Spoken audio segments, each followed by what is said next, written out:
So இந்த கர்மா and desire இது 2 base பண்ணி தான் வந்து அந்த ஒரு அப்சல்யூட் லாங்குவேஜ் அப்படின்றது இருக்கு. அந்த அப்சல்யூட் லாங்குவேஜ் எப்படி இருக்குன்னா, இந்த அ சினிமால காட்டுற மாரி ஒரு டோர் ஓப்பன் பண்ணா நீங்க போய் அந்த இடத்துல இருந்துட்டு வந்துடலாம். அது அப்படியே தான் இருக்கு அந்த டைம் ஃப்ரேம். இன்ஃபாக்ட் சொல்லப்போனா, நீங்க இந்த இந்த காலகட்டத்திலயும் உங்களால வந்து டைனோசர் உலகத்துல போயிட்டு வரலாம். ஏன்னா, அந்த காட்சிகள் அங்க அப்படியே இருக்கு.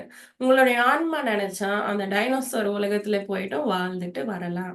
பட் ஆனா இங்க என்ன விஷயம் இருக்கு? உங்களுடைய கர்மா அண்ட் டிசையர் எப்படி இருக்கோ, அதற்கேத்த மாதிரியான அ உலகத்த தான் நீங்க சூஸ் பண்ணிப்பீங்க. ஏன்னா, உங்களுக்கு பிடிச்ச படம் தானே நீங்க பார்ப்பீங்க.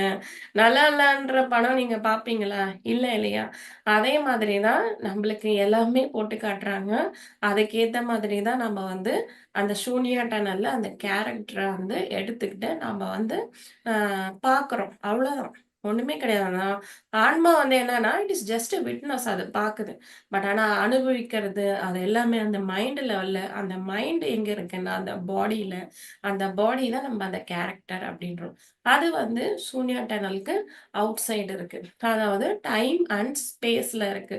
இந்த காலம் காலம் அப்புறம் அ இடம். இந்த 2 இந்த காலம் இந்த காலகட்டத்துல இருக்கு. அந்த காலத்துல இருக்கு. Time and space.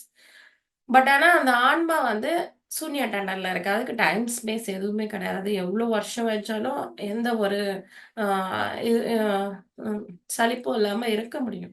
பட் ஆனா, ஒரு கேரக்டர் எடுக்கும்போது, அந்த கேரக்டர வந்து இது கவனிக்குது அவ்வளோதான். நீங்க வந்து ஒரு 3 மணி நேரம் படம் போயிட்டு உட்காந்துட்டீங்கன்னா, அந்த 3 மணி நேரம் என்னமோ நீங்க தான் அந்த உலகத்திலேயே அந்த 3டி படம்லாம் பார்த்தா, நீங்க தான் அந்த உலகத்திலேயே இருக்கிற மாரி உங்களுக்கு ஃபீல் வருது இல்லையா?